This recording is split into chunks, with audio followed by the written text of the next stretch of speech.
Hello mga ka-Love Stars! Welcome sa aking vlog at ito na ang karugtong ng unplanned chestnut o kastanya picking namin.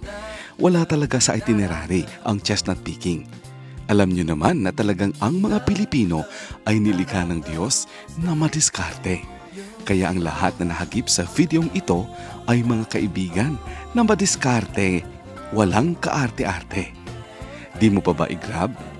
Libre na nga, di ba? Maraming nag-comment sa first video na dapat daw ilagay sa supot ang mga napulot. Hindi nga planado ito dahil ang sadya talaga namin ay mamasyal at pupunta sa Crystal na Grotto. Kaya abangan sa next vlog ha! Salamat pala sa mga manggilan-ngilan na concern sa amin. Baka daw kasi poisonous ang aming napulot ng mga chestnuts. Konting kaalaman lang na ang mga napulot naming mga chestnuts ay talagang edible. Ang tawag ay